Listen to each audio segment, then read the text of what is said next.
जय हिंद दोस्तों, मैं हूं अनूप और आप सब लोग देख रहे हैं ग्लोबल कॉन्फ्लिक्ट हिंदी। दोस्तों, बीते कुछ सालों में टर्की एक ऐसा देश में परिवर्तित हो गया जिसे आप आसानी से एक एंटी इंडिया देश कह सकते हैं। पर एक समय था जब टर्की को एंटी इंडिया देशों में गिना नहीं जाता था। अर्दोगान के समय काल में टर्की पाकिस्तान को समर्थन करने के चक्कर में संपूर्ण रूप से एंटी इंडिया बन चुका है। पर यहाँ पे एंटी इंडिया बनने से टर्की को कोई फायदा नहीं हुआ, बल्कि टर्की को लगातार नुकसान हो रहा है। चाहे वो S-400 खरीदने के बाद सैंक्शन लगना हो, अभी F-16 को लेके टर्की के ऊपर अमेरिका के द्वारा लगाया गया शर्तें हो। पर दोस्तों, यहाँ पे टर्की का रोना इसीलिए और अधिक बन गया है क्योंकि भारत ने भी S-400 खरीदा, लेकिन अमेरिका ने प्रतिबंध नहीं लगाया। और जिस टर्की को अमेरिका F-16 जैसे एयरक्राफ्ट तक देना नहीं चाहता है, वही अमेरिका भारत को F-16 के सबसे बेहतरीन मॉडल मतलब F-21 को बार बार ऑफर कर रहा है। और दोस्तों, आज के इस वीडियो में आप लोगों को बताऊंगा कि किस तरीके से अमेरिका के द्वारा भारत के लिए ऑफर के बाद ऑफर रखा जा रहा है, लेकिन टर्की को साफ साफ ना कहा जा रहा है। दोस्तों, फिलहाल अगर टर्की के दुर्दशा को देखा जाए तो S-400 खरीदने के बाद केवल मात्र अमेरिका के द्वारा टर्की को F-35 प्रोजेक्ट से ही बाहर नहीं निकाला गया, बल्कि टर्की के कई सारे कंपनी और कई सारे कंपनी के अधिकारियों के ऊपर भी अमेरिका के द्वारा काटसा के तहत सैंक्शन लगाया गया। इवन दोस्तों, उसके बाद टर्की की तरफ से लगातार अमेरिका के सामने F-16 एयरक्राफ्टों को लेके अनुरोध किया जा रहा है और बार बार ये बताया जा रहा है कि F-35 नहीं तो कम से कम F-16 एयरक्राफ्ट दे दो। टर्की अमेरिका से कुछ नए F-16 खरीदना भी चाहता है और अपने बेड़े के पुराने F-16 को रिपेयर करने के लिए और अपग्रेड करने के लिए अमेरिका से मदद भी चाहता है। पर लगातार अमेरिका के द्वारा इस बारे में ना कहा जा रहा है। पर अब अमेरिका की तरफ से टर्की के ऊपर एक बहुत बड़ा शर्त रख दिया गया है और दोस्तों, ये टर्की के लिए मानना एक तरीके से इम्पॉसिबल होगा। शर्त ये है कि अगर टर्की को F-16 चाहिए तो टर्की को फिनलैंड और स्वीडन को नेटो में ज्वाइन करने के लिए हामी भरना पड़ेगा। दोस्तों, यहाँ पे आपके जानकारी के लिए बता दूं कि नेटो के अंदर टर्की फिलहाल एक ऐसा देश बना हुआ है जो नेटो के लगभग सभी तरीके के डिसीजन के ऊपर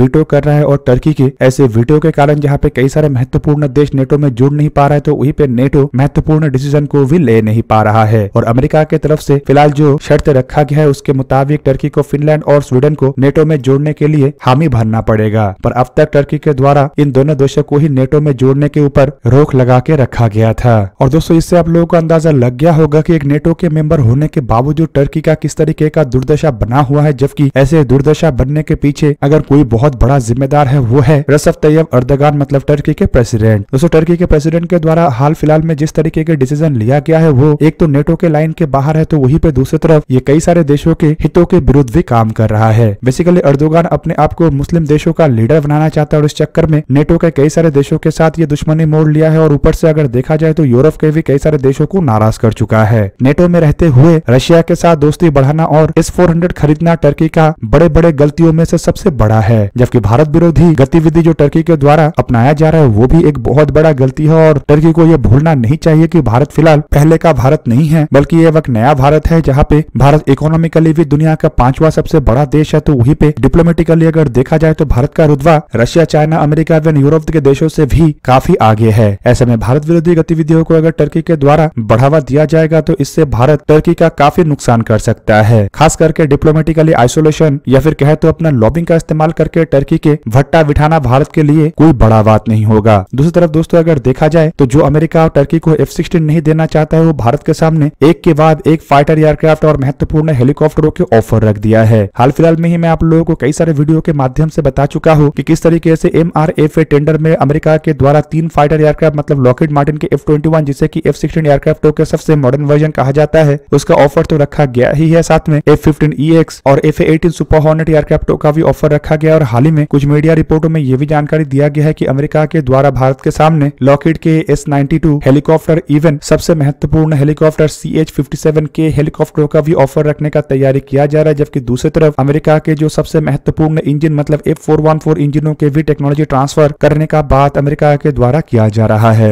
और इससे आप लोगों को अंदाजा लग गया होगा कि फिलहाल टर्की का रुतबा कहां पर है और भारत कहां पे पहुंच चुका है। अब F-21 एयरक्राफ्टों को अगर देखा जाए तो ऑलरेडी कई बार कई सारे ऑफरों के साथ इन एयरक्राफ्टों को भारत के सामने रखा गया है। तो वहीं पे पहली बार इन एयरक्राफ्टों के बारे में जिक्र अमेरिका के द्वारा साल 2019 में भारत में आयोजित एरो इंडिया 2019 एग्जीबिशन के दरमियान किया गया था। और उसके बाद अब बताया जा रहा है कि साल 2021 के एरो इंडिया शो में भी अमेरिका के द्वारा F-21 प्लेटफॉर्म को डिस्प्ले किया जाएगा। दोस्तों, ये जो एग्जीबिशन है ये फरवरी महीने के 13 से लेकर 17 तारीख तक बेंगलोर के यलहंका एयरबेस में आयोजित किया गया है और इसे एशिया के सबसे बड़े एयर शो और एयर एग्जीबिशन के रूप में देखा जाता है। दोस्तों, F-21 एयरक्राफ्टों को लेकर अमेरिका के द्वारा खाली भारत के सामने कोई सिंपल ऑफर नहीं रखा रखा जा रहा है, बल्कि इन एयरक्राफ्टों को लेके अमेरिका की तरफ से कई तरीके के ऑफर रखा गया है, जिनमें अमेरिका का ये भी कहना है कि ये जो एयरक्राफ्ट है ये F-16 एयरक्राफ्ट नहीं है, बल्कि F-16 के जैसा यह दिखता है, लेकिन F-16 के मुकाबले में काफी अधिक ताकतवर है। एयरक्राफ्टों में F-22 और F-35 में इस्तेमाल होने वाले एवियोनिक्स का भी इस्तेमाल करने का बात अमेरिका की तरफ से रखा गया है, जबकि इन एयरक्राफ्टों को अमेरिका भारत में प्रोड्यूस करने के लिए भी तैयार है। दूसरी तरफ दोस्तों आपके जानकारी के लिए ये भी बता दूं कि अमेरिका की तरफ से ये भी कहा गया है कि अगर भारत इन एयरक्राफ्टों को किसी अन्य देश को बेचना नहीं चाहता है तो अमेरिका ये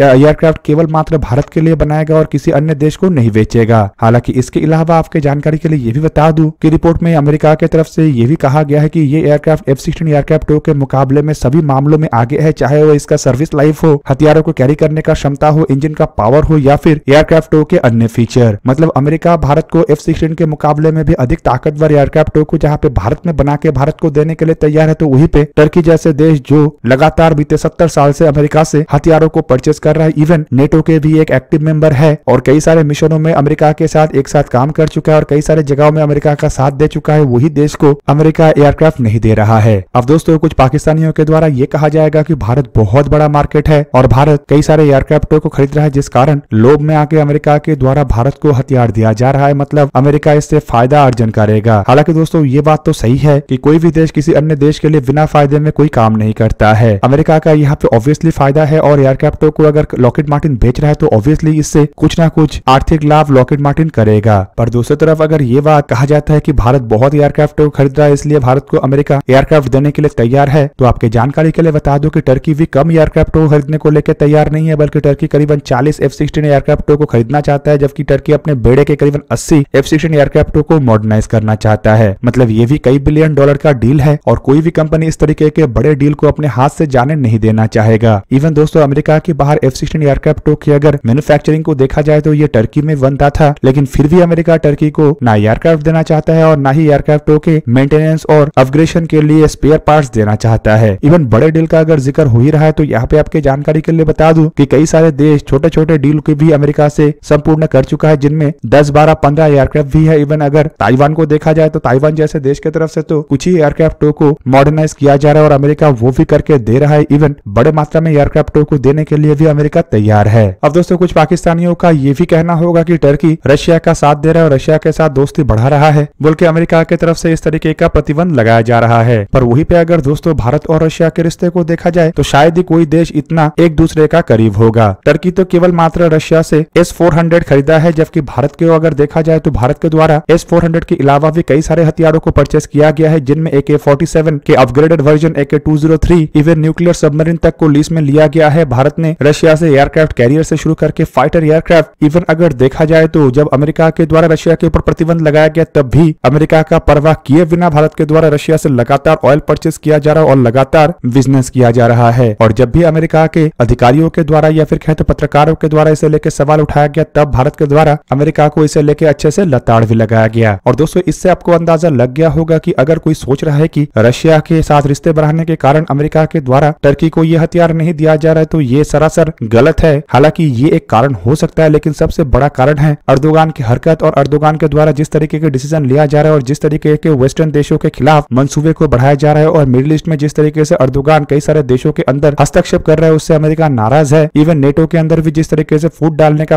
कोशिश टर्की के द्वारा किया जा रहा है उससे भी अमेरिका नाराज है और इसी कारण की वजह से आज टर्की का ये दुर्दशा हुआ है। तो दोस्तों ये था आज का वीडियो। अगर आपको वीडियो अच्छा लगा तो लाइक कीजिए और मेरे चैनल को सब्सक्राइब कीजिए और साथ में बना हुआ बेल आइकन को भी प्रेस कर दीजिए ताकि आप मेरा वीडियो देख पाए सबसे पहले। जय हिंद।